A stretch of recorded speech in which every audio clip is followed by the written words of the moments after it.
AAlgar Productions.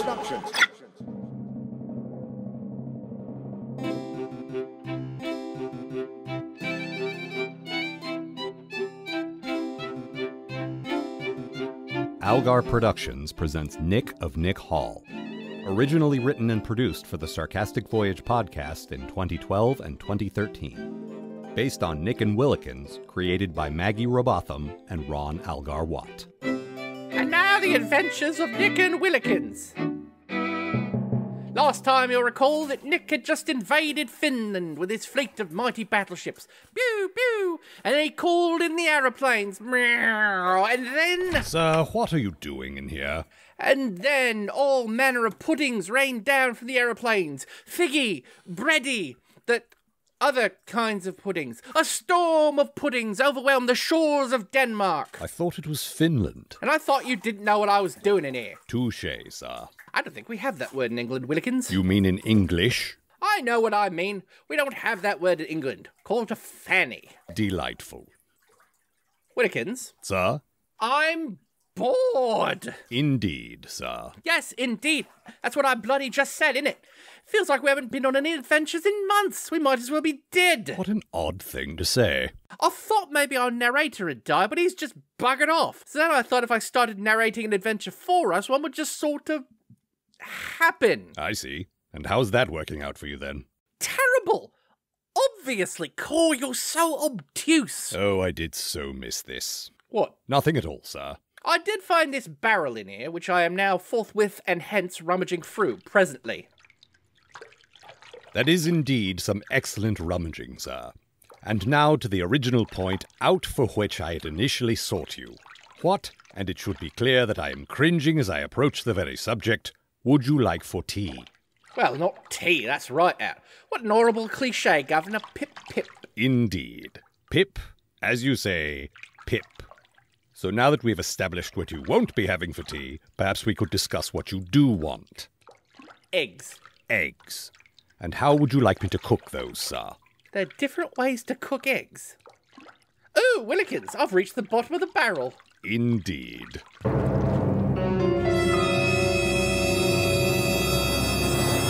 Well, that was a really pleasant vacation. Oh, god damn it. Somebody got into my giant novelty barrel of rum! Oh, I'm pished, Willikins. Let's go to a football match at once. It appears there was a tiny bit more barrel left after all. Hurrah! Last time, Nick got into my barrel of rum. Or possibly brandy. I can't be arsed to go back and check. You can't say arse. It's our word. So now here's what happened next. Willikins, I'm still pished. Considering it's only been a scant few seconds since you last informed me of this development, I can't say as I'm surprised, sir. It's delightful. Willikins, you're my best friend. This is highly awkward. Sir, please stop humping my leg. I'm an adorable drunk, innit? Yes, sir, you're a regular Arthur. Well, the cartoon aardvark what Mr. Neil down the road did a voice on. No, sir, that's a different Arthur. This is a movie about an English drunk who abuses his butler. That doesn't sound like me at all. Fetch me this movie at once. And so, Willikins went down to the video store, which apparently is still a thing in Nick Hall. Who knew? Sir, I've returned with the DVD you What are you doing now, sir? I'm playing quarters. Only since for English, I'm playing pound notes. And since I don't know how to play quarters, I'm just bunging pound notes down a loo. I don't know why you complain about doing this. It's ever so much fun. That's as may be, sir. But the film you requested is here. Unfortunately, they didn't have the Dudley Moore version, so I got the recent remake featuring Dame Helen Mirren as the butler. What, a lady butler? They have those? Why have I been wasting my time with the likes of you all this time? Sir, the film. Yes, of course. I shall require all manner of potted corn and biscuits to accompany my screening of this fine... What was it again? Arthur, sir. What, the mythical king of England? No, sir, it's still Arthur.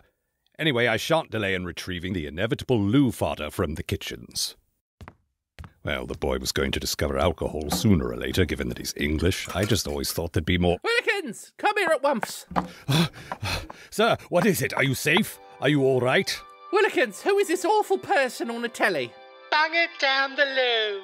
Ah, yes, that's Russell Brand, sir. England's greatest comedic treasure, apparently.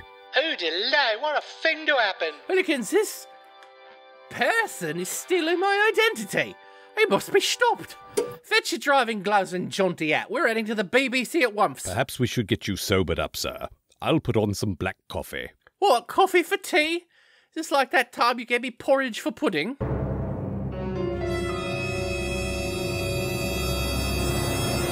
Blah, blah, cliffhanger, blah, blah, next installment, blah, blah, Nick and Willikins. Last time, Nick discovered the existence of Russell Brand, which, admittedly, can be a pretty heavy blow even to people who aren't raving loons. We join him now in the back seat of his diamond-encrusted Rolls-Royce. Faster, Willikins, drive faster. We must arrive at the BBC before half 3. Sir, this isn't a horse. Kicking the seat will not result in a greater Wait, why half 3? Why? You might as well ask why a lizard can't mate with a budgie, or why I only get 1 in 6 of Joe Brand's references, or why someone is going to toss my vast fortune into the furnace when I die. And by someone, you almost certainly mean me. Oh no, I've got big plans for my death. I intend to be stuffed and set on the Chesterfield in the grand tradition of English bears. I cringe to ask, but what shall become of me? What do you think I'm going to be stuffed with? Much as this raises the question of what will happen to your organs, sir, I feel we must press ever forward. You do realize, of course, that your fortune, like energy, cannot be destroyed, according to the royal law of conservation of wealth. What? I'm the lord of my pounds and shillings, and they'd better bloody well do what I tell them to do. So who are these they to whom you keep referring? Surely you don't expect the actual pounds and shillings to leap into the fire of their own accord. Don't be ridiculous, Willikins. Inanimate objects can't move around on their own, not unless Angela Lansbury is around to cast a spell on them. Well then, he asked, knowing full well he would regret the answer. Who are they, sir? You know, them, the people what toss money in furnaces and give mansions to cats and other such sundry last will testament rubbish. Barristers, I guess. How should I know? I'm actually not entirely sure the world continues to exist after I die. I'm amazed that any other thought even crossed your mind in the first place. But no, sir, the ancient and stiflingly binding traditions of English estate law demand that your fortune, your holdings, and your titles pass to a variety of sundry heirs, counter-heirs, co-heirs, and I believe, Mecca heirs. Willikins, you're not making a bit of sense. It's a rather complicated state of affairs, sir. No one person fully comprehends exactly where, how, or precisely to whom your various items, both physical and abstract, pass. All I know for certain is that you can't legally order your money destroyed any more than you could leave it to your little dog. What? Little Willikins? Indeed, sir. Well, this won't do at all. What must I do? For starters, you should probably produce a male heir, though that's only the first in an elaborately lengthy process of determining the endowment of your entitlement to the royal endoteatlement for Her Majesty's entranglement of the upper-class enticement. Cool, that's a bit muddled, isn't it? A male heir? What, you mean kiss a lady? At least, sir. Willikins, stop this car at once. Well, this is just lovely. That maneuver just caused us to lose a tyre, sir. That doesn't sound lovely at all. Wait a tick. Did you just pronounce tyre with a Y and manoeuvre with an O in? Of course, sir. This is, after all, England. Oh, so it is. I'd forgotten for a moment there.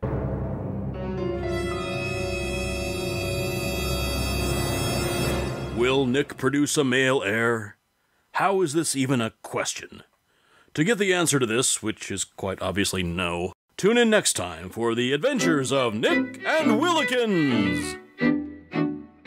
Last time, our intrepid butler and his barely coherent master were caught in a surprisingly sensible and relatable situation, which I can't imagine we should expect to remain that way for much longer. We join them now on the side of the M41 motorway, the left side, naturally, as Willikins struggles to change their vehicle's tire.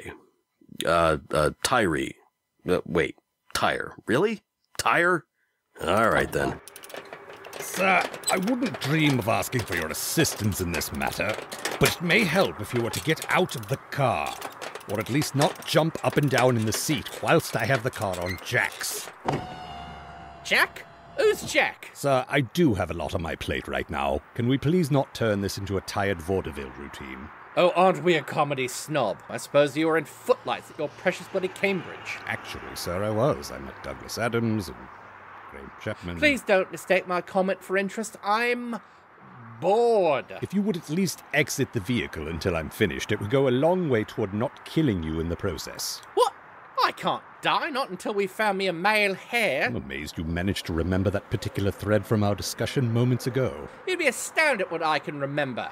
Like, ooh, I just recalled the plate of beans on toast that I stuck in the boot of this car last Hog's Watch night. I wondered about that rank odour, sir. Willikins, did you add a vestigial letter U to the word odour?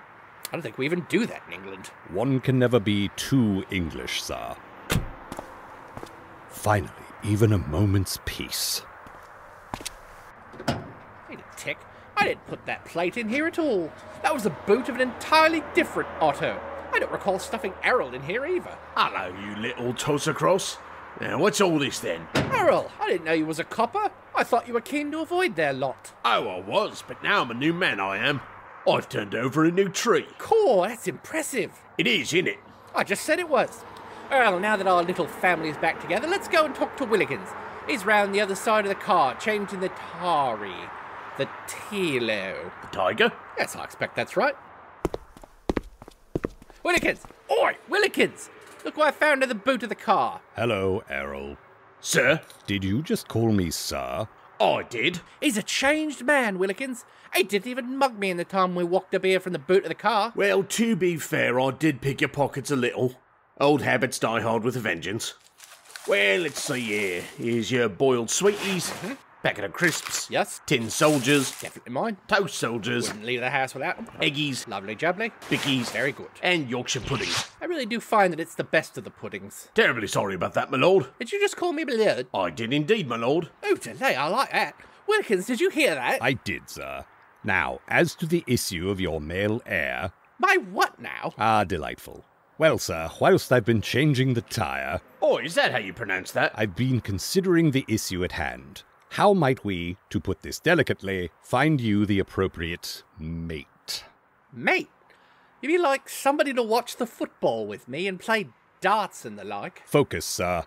We shall have to fix up the hall, start entertaining debutants, engage in the elaborate and highly complex English courtship rituals of old. And to that end, we may finally have to hire on a staff of servants, maids, cooks, and footmen to rise to this new occasion. Oh, Errol, you once told me you'd put your foot through any man. I did, my lord, but that was the old Errol. I'm looking to clean up my act, I is. Willikins, I have it. Sir, do be careful. You nearly sent the entire weight of the car down on my foot. Well, next time I shan't miss. Never mind that. I'll let you have the bloody staff you've been whinging about. For at least 20 seconds. Yes, sir. And Errol here can be a footman. So long as I don't turn into no pumpkin. Oh, Lord. That's the stuff.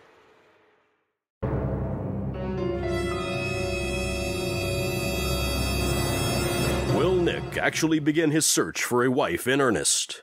Have we really maintained some kind of basic linear narrative for 4 episodes in a row now? And how will Errol fit into all this? Find out in the next thrill-pack adventure of Nick and Willikins.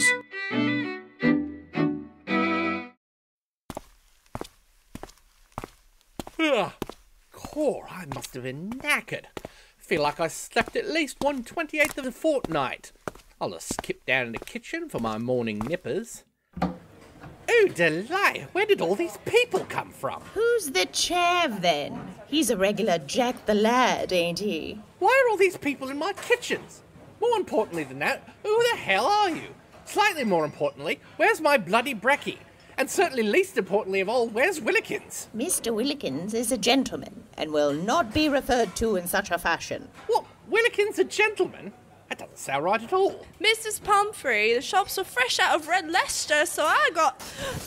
Begging your pardon, my lord. Your lord? Oh, blimey. This is Master Nick, is it? If you please, my lordship, I hadn't been acquainted with your lordship before now, and I hope that his or her lordship will forgive the argy-bargy I levelled at their lordship. Oh, everyone can do with a bit of argy-bargy every now and then. Why are you all bowing like that? The bowing, scraping and cooking and the like is Willikins' job. Sir, please, your presence in the kitchens is upsetting the staff. Staff? What staff? You're the only staff I've ever needed, Willikins. Sir, don't you recall the multiple conversations we've had on this topic? The weeks of screening able-bodied working-class servants from the village? Is none of this ringing a bell at all? Come to speak of ringing a bell, I was ringing my breakfast bell like a bloody halfback at Northampton just now. We have a new way of doing things now, sir, to bring us in line with the proper traditions. That doesn't sound like something I'd do at all. Now, sir, if you would please return to your bedchamber and await the servant that can dress you properly for your morning meal. What's wrong with the way I'm dressed now? Well, my lord, we wasn't gonna say, but... You're only wearing a jumper, my lord. Upstairs, sir, I must insist. Oh, very well. Don't know what their problem is. Not like you can see my John Thomas through my pants. Not even wearing pants. Oh, hello, Errol. And Willikins. Who's this then? I'm Nigel, my lord. I'm your footman. I thought Errol was my footman. They've lateranomously moved me over to valet, your highness. It's valet, Errol. We shan't be pronouncing anything in the French manner in this household. Willikins, it's not your place to say what we shan't be doing. I'm the lord of the shan'ts. Also, how did you get up here before me? Also, what's a footman? Also, what's a valet? Also, what the hell is going on here? I'm here to dress you, my lord. Begging your pardon, you little numpty, but this knob here is my knob. Bugger yourself on off now. Actually, strictly speaking, my role as butler does not include dressing Master Nick, but these things have changed considerably since the Edwardian era. Wow, the world sure did change then. Everything's been different since that time. Indeed. So whilst there may be a bit of confusion as to whom gets the pleasure of dressing Master I'll Nick... settle this. Eeny, meeny, miny, grillikins. I choose Errol. Very good, my lord. Oh, of course.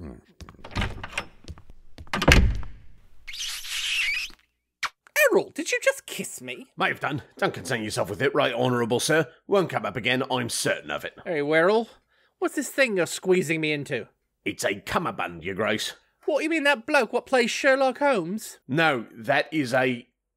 I'm sorry, Your Honour, I'm no good at that game. Never mind, let's get cracking on.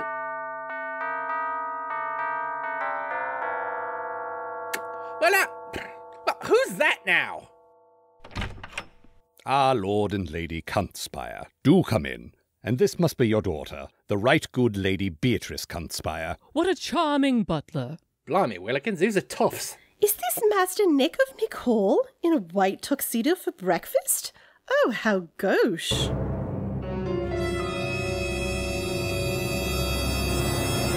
Will Nick adjust to his new life as... Hey, who changed the locks? What the hell are you doing here? Well, sir, Mr. Willikins said that we were just making some changes round here, and seeing as you don't even like this bit... What?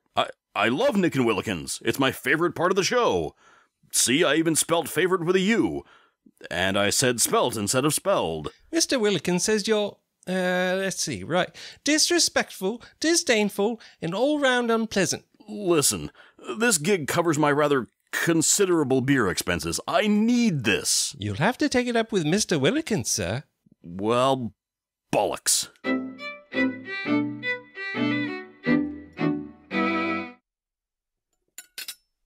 I must say, this breakfast feast is quite scrumptious. This beef Wellington wouldn't be any better if it were made from Wellington himself. Indeed.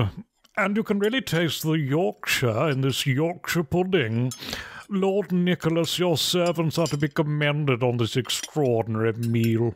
What, Willikins? He does all right, I suppose, when he makes proper food, not this rubbish. Surely you're mistaken, Lord Nicholas. Mr. Willikins is your butler, not your cook. That's right. And stop calling me Lord Nicholas. It's just Nick. Well, Lord Nick. No, just Nick. Like Shakira. And like her, my hips also don't lie. Right. Oh, my heavens. Sir, a gentleman does not discuss his undiscussables in mixed company. There is an appropriate venue for that sort of talk, and that venue involves the wanton consumption of cigars, brandy, and as a rare treat, a type of snuff made from pressed truffles that we call truffle snuff. Terribly sorry, sir. Moms. Master Nick is new to all of this. I do hope this sort of hoi polloi is not the man you intend for me to marry, Papa. I should say not. Well, then say not if you should. Willikins, I hate this. This food is terrible. These people are terrible. I want you to make this new dish what I just thought of, what involves melting down several Twixes and Kit Kats in our special sweets foundry and then pouring the resulting glop over a loaf of bread like so much creamery butter. And then I want to bung that down the loo, and I want to wear my grubby clothes. This bloody tuxedo is horrible. Oh, that's better. Good Lord.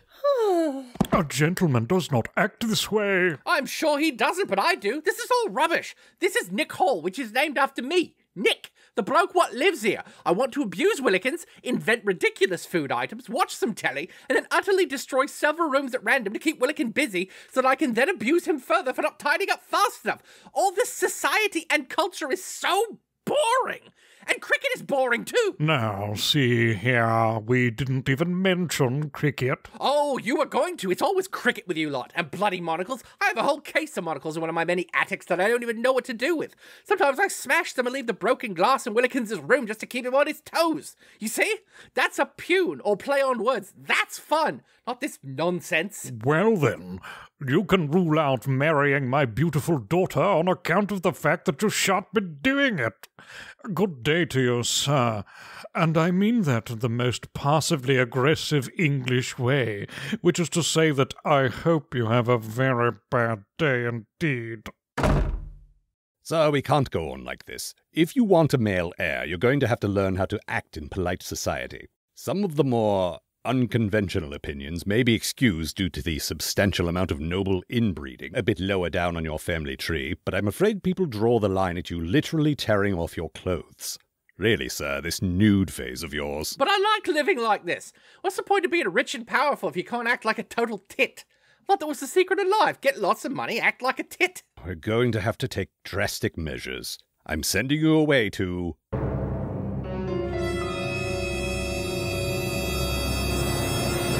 Good Great-Aunt Petunia. Oh, good, I like her. Now I'm going to show you how a gentleman acts. You're not a gentleman. No, but I've known a lot of them in my day. Biblically, I mean. In both houses of sexual congress, if you take my meaning. Ow, what was that? Your first lesson, if we're finally going to run this place like a proper English estate, the first thing you need to remember is that the old ladies are in charge of everything. What about all this male heir business? I thought only men could... Ah! What was that for? That was me asserting my power with my bloody cane. Now repeat after me. The precipitation in Cornwall falls primarily in Sussex. The principation in Cornwall falls... Wrong! Ah! Now try it again. These crumpets are delightful, Your Majesty. Might you please pass the gooseberry jam, Prince William? There's a good chap. Cracking good work, my lad. It only took you 4 months. Now, Mr. Willikins has somehow convinced the conspires to return to the hall for a new banquet. This is your chance to marry that rich twat and secure your future. Off you go then, there's a good lad. Farewell, sweet good great Aunt Petunia. Your good great advice has truly set me on the path towards being a proper gentleman at long last. What a bother. That's just to remind you of lesson 1. Off you go. The precipitation in Cornwall falls primarily in Sussex. The precipitation in... Ah, it's good to have you back, sir. If you would take your place... Yes, at the head of the table, I know. Thank you, Willikins. Hello, Lord and Lady Conspire, and sweet Beatrice. I do apologise for my behaviour earlier, and for my lateness. Well, you do at least seem to have learnt the proper attire for the occasion. And your manner of speaking is vastly improved. Indeed, sir. Well done, good Great-Aunt Petunia. I must remember to send her the customary bouquet of boiled sweets and herring. Now, run along, Willikins. There's a good chap. What's going on here? Oh, it's horrible, Mr. Willikins. They're arresting my Nigel. Nigel the footman? Yes, sir. And he's also my fiancé. Good heavens, how scandalous. And now the police are taking him away? Yes, on the word of that horrible man over there. Hello, Wait, you're not Errol. You! Yeah, hi, Jeeves. That's right, officers. I saw him buggering a lorry and nicking the loo. He's a bad man. Take him away. Nigel! No! Come along, sir. Abigail, wait for me, my dear. We'll sort this out. That seems unlikely, sir. You realise we're taking you to the village guillotine now, to be hanged by the neck, until we sort out how the Guillotine works. Well, that's no good. Nigel! Yeah, that's a damn shame. This is a disaster. I must tend to Master Nick. Abigail, please do try to keep a stiff upper lip until I return, and you... I'm going back into my booth. My booth. We'll deal with you later. And that's why I believe the poor would be better served working the coal mines, you see. It's all frightfully simple, and in the end, it really benefits the entire estate financially, what with the crippling injuries and irreparable lung damage. Oh, bravo, sir. Good share. Devil? Furthermore, it's about time we noblemen removed our velvet gloves and gave these so-called working classes a taste of our iron fists. What a delightful notion. What the hell is going on? And when Beatrice and I are wed, we shall assert our feudal control over collective estates the way the good British white Lord Jesus intended. Oh, Lord Nicholas, I will, yes, I will be your wife. Good lord, sir. Your clothing has acquired considerably more ruffles. Lord Conspire has suddenly produced a top hat of some kind, and I appear to be wearing white gloves. I'm sorry, servant. What was your name again? Never mind, it's not important. Was there something you wanted? Are you people even capable of wanting? Do you think they have real human feelings like we do? Terribly sorry, sir. I shall be off now. Yes, good. See that you are. I fear that Master Nick has become so incredibly upper class and completely English that the entire estate has been transported to... You there, boy! What royal epoch is this? Why, it's the Victorian era, sir. Presided over by Her Majestic Majesty Queen Victoria in this, the year of our English Lord White Jesus, 1884. Are you going to eat those gloves, sir? Victorian era? Well, fuck.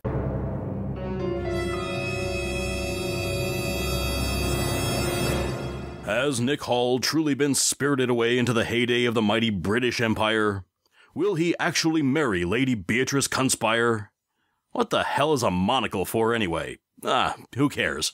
I'm back in my booth, and these two can go bung themselves down the loo for all I care.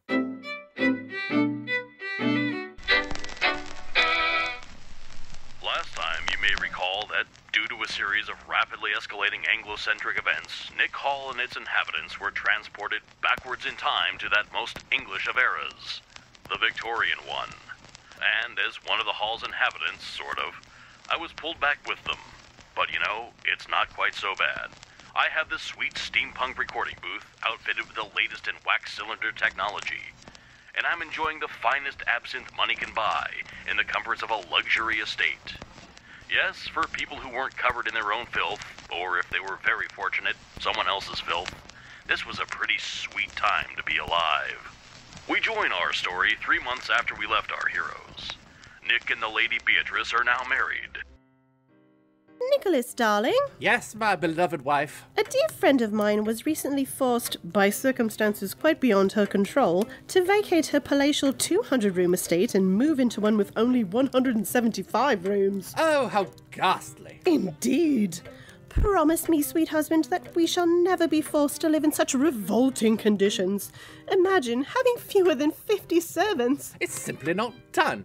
Fortunately, my continued efforts in robber baroning have guaranteed us a vast portion of Britain's considerable wealth for the foreseeable future. And what is it that you do exactly, dear spouse? Typically, a man of my stature would never reveal such details to a gender such as yours. However, this is a progressive and, dare I say, rather modern household, so I shall just this once. Under the advisement of an American called Mutton Chop Charlie, I have established large factories in the rock-solid British colonies of India, Hong Kong, and South Africa. There we manufacture coal dust, fine particles of iron and phosphorus from matches. And taking advantage of the Empire's permissive attitudes towards child labour, we're doing this for halfpennies on the pound. Oh, that does sound frightfully important. I'm quite fortunate to have a husband... Ooh! Good Lord, what is it, my love? It's that chair! Chair? Which chair? This one? Oh, dear. You may have to catch me, dear husband, for I feel a mighty feminine swoon coming on. Oh, how dreadful. Servant? Hello, servant? I'm here, sir. Good Lord, man, what took you so long? Frightfully sorry, my lord. Only we've had considerable difficulties among the servants. Penelope, the scullery maid, was recently jilted at the altar and has now locked herself in the attic. Mrs. Pumphrey the cook has died in childbirth. Alphonse the footman, who was previously involved in a scandalous and frankly abominable affair with another footman, is currently attempting to surreptitiously ruin his reputation through backstabbery. And then there's poor Abigail, who even now is attempting to rescue her poor dead fiancé Nigel. I don't know who any of these people are, nor do I care. We have more important furniture to discuss. Well, sir, I've given up any hope of trying to return your personality back to normal, a word I never imagined myself using whilst referring to your personality. No method I can devise seems capable of restoring you to your old self. So I have done my best to keep a stiff upper lip and throw myself into my work. And that, unfortunately, involves knowing these horrible details about the staff. Are you still talking? Only to this brick wall, sir. At least that much hasn't changed. Never mind the petty problems of you Chuddingtons down below. Beatrice requires immediate assistance. Of course. What is it I can do for you, my lady? It's that chair, manservant. This chair, my lady? The one that looks like... Oh, I dare not speak it. Whisper it to me, darling. Good heavens. Lady Beatrice would like this chair covered at once, your servant. It reminds her of an exposed foot. I shall fetch a housemaid to tend to it immediately, sir. See that you do. Oh, and servant. Sir? Ah, you're in the kitchens. Do fetch me a treacle tart. Very good, sir. Inside of a pork pie, which itself is inside of a blancmange. There's a good fellow. Right away, sir. Good Lord, maybe there is still a glimmer of the old Master Nick left in there.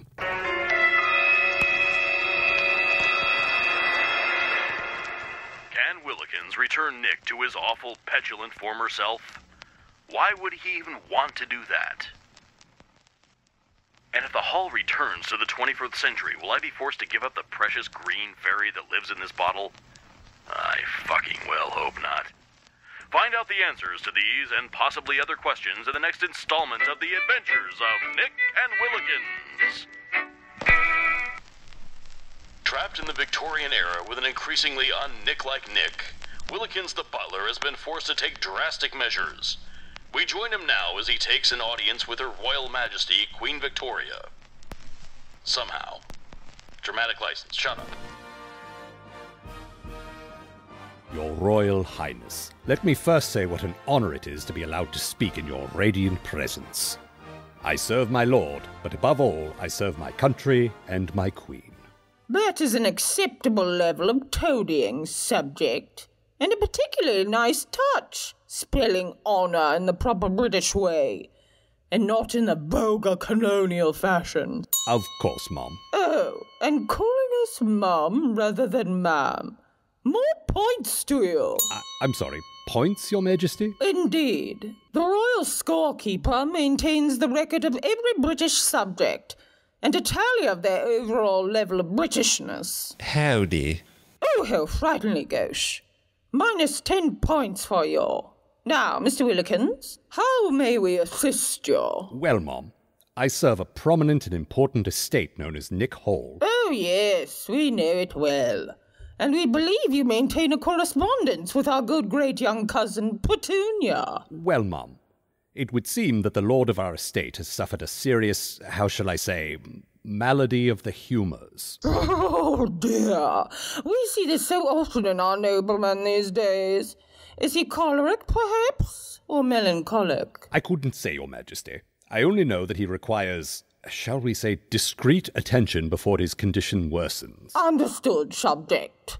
Discretion was our watchword when we had Prince Albert attended to. The things my poor delusional husband suggested be done with sharpened rings in an unseemly part of the... well, it was simply un-Victorian.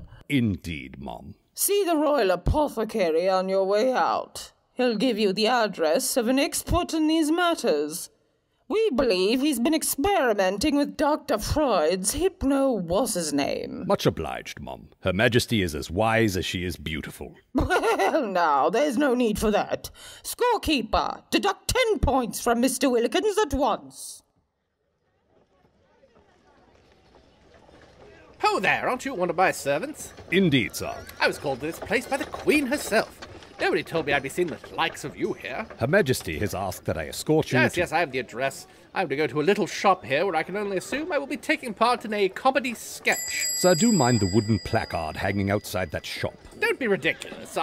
Good Lord, sir. You've stricken your head rather hard. Are you all right? Of course I'm all right, my boy. Now, there isn't time to lose. We must away to adventure. Oh, God, now what?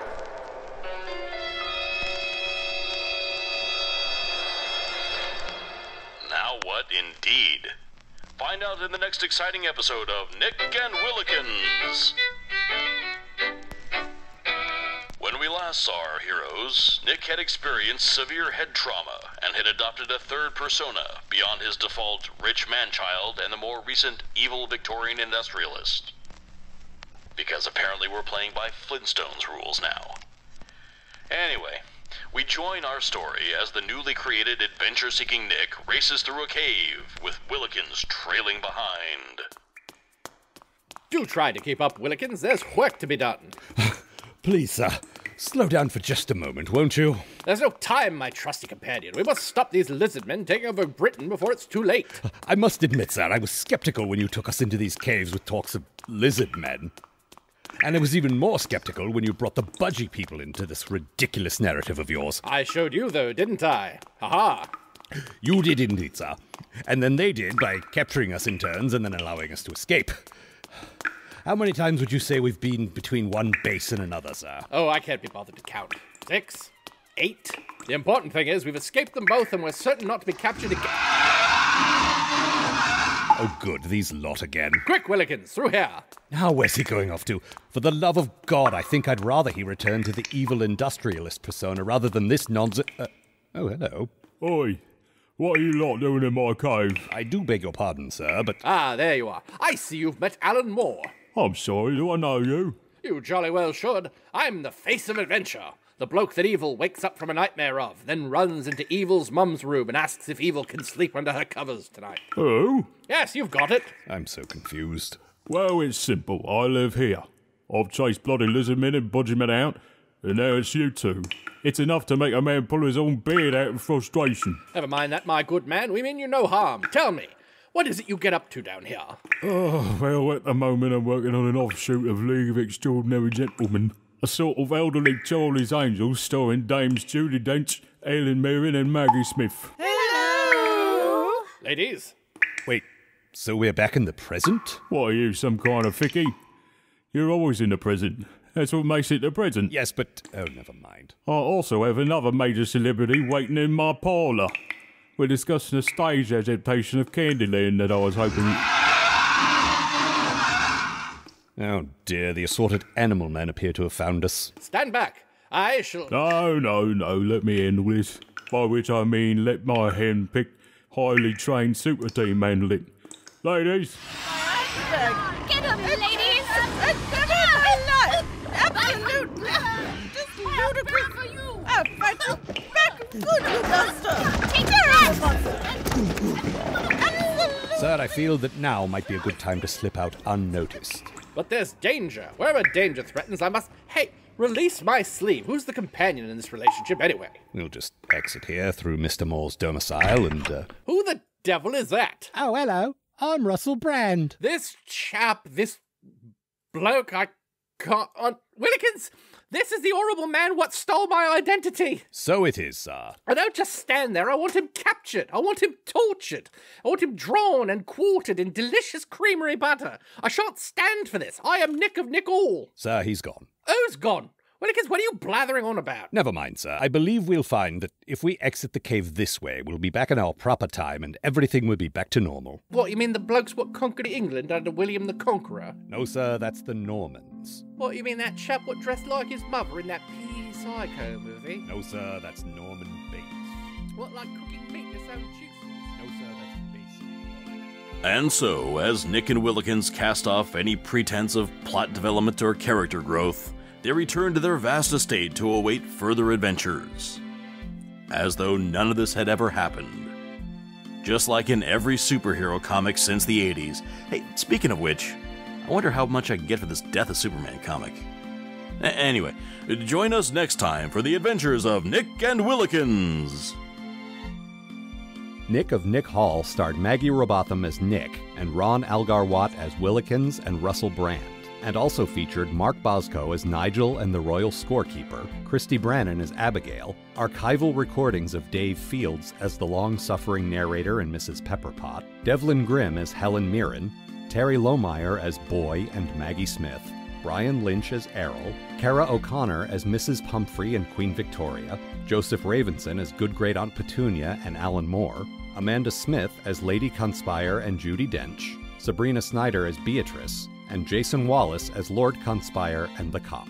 Special thanks to original performers Duncan Bosco, Nathan LaJeunesse, and Chris Page. Nick of Nick Hall was written, produced, and directed by Ron AAlgar Watt for AAlgar Productions. Copyright 2012, 2013, and 2023.